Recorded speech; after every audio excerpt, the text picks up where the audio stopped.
अवघ्या 4 वर्षातच भगीरथाबाई मरण पावल्या. त्या दुःखाच्या अलोट सागरातून मोरोपंतांनी आपल्या लहानगीला बाहेर काढले व माऊ सोडून ते हुरांग येथे बाबाजीराव पेशवे यांच्या पदरी राहू लागले. अवघ्या 15 वर्षातच मनूचे लग्न राजे गंगाधरराव देवळकर यांच्याशी झाले. मनू झाशीची राणी बनली. झाशी ही मध्य प्रदेशात येते. 1851 रोजी पुत्र जन्माला आला, पण तोही दुर्भाग्याने मरण पावला. जिच्या हाती पाळण्याची दोरी ती जगाची उद्धारी असं म्हटलं जातं. म्हणून गंगाधररावांनी दामोदर नावाचा पुत्र दत्तक घेतला. पण किती दुर्भाग्य, पुत्रप्राप्तीनंतर गंगाधरराव झाशी सोडून निघून गेले. सर्व प्रजा हळहळली व म्हणू लागली, आमचा वाली गेला, आमचा राजा गेला, आमचा कैवारी गेला. अवघ्या 1 महिन्यातच इंग्रजांचे सैन्य व त्यांचा बहादूर सैनिक जॉन डलहौसी याच्याकडे कामगिरी सोपवण्यात आली.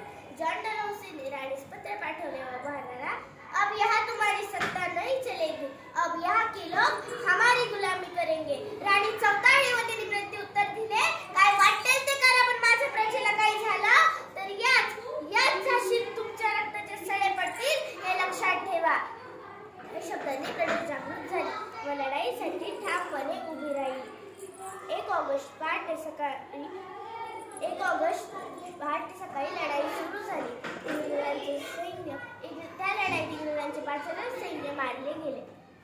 त्यामुळे इंग्रजांनी माघार घ्यायची ठरवली नाही. त्याच वेळेस झाशी शहराचे गावे राज्य म्हणजे ओरिका, बिहारी, दतिया यासारख्या राज्यांनी झाशीवर हल्ला करण्याचा कट रचला. तिथे राजांना वाटू लागले की राणीने माघार घ्यावी. त्याच वेळेस राणीने पत्र पाठवले व म्हणाली, मी तर माझ्या प्राणांची आहुती दिली, त्यांनी तर माझी प्रजा सुखी होईल, पण तुमचं काय रे, तुम्ही गेले तर तुमचे सैन्य मला मिळेल. 1 ऑगस्ट पहाटे सकाळी 6 वाजता लढाई सुरू झाली.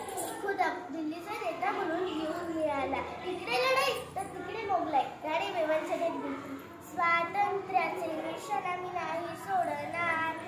ढाल छातीशी पुत्रपाठशी कमरेला तलवार, ढाल छातीशी पुत्रपाठशी कमरेला तलवार, स्वातंत्र्याचे निशाण आम्ही नाही सोडणार.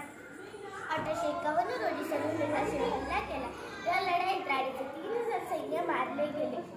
त्याच वेळेस राणीने आपला घोडा तटावरून फेकला. फोडायला दुर्गम वेढा टाकीला, तटाहुनी घोडा टाकीला, तटाहुनी घोडा.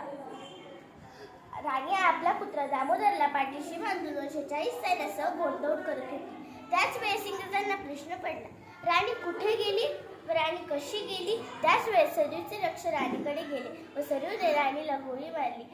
राणीला गोळी लागताच राणी तडक जमिनीवर पडली व शेवटचा घटका मोजत असताना राणी प्रधानांना म्हणाली, माझ्या पुत्राला सांभाळा, त्याला त्याची झाशी मिळवून द्या. एवढे बोलताच राणीने आपले प्राण सोडले. अशा प्रकारे राणीला वीर म्हणून आले. अशा वीरांगनेला तुमचे माझे कोटी कोटी प्रणाम. आता दिल्लीत कोपर्डीसारख्या घटना का घडाव्यात, मुलींवर बलात्कार अत्याचार का केले जावेत. माझ्या प्रश्नाचं उत्तर आहे का तुमच्याकडे. स्त्रियांनी फक्त आपले आयुष्य जगलेच नाही पाहिजे, तर ती दिव्यासारखे प्रकाशमय, फुलासारखे स्वच्छंदी व नदीसारखे वाहते जगले पाहिजे.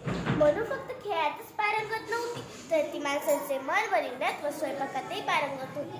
अशा राणीचा आदर्श आपल्या डोळ्यासमोर ठेवून आपण आपल्या आयुष्याची वाटचाल करावी. धन्यवाद.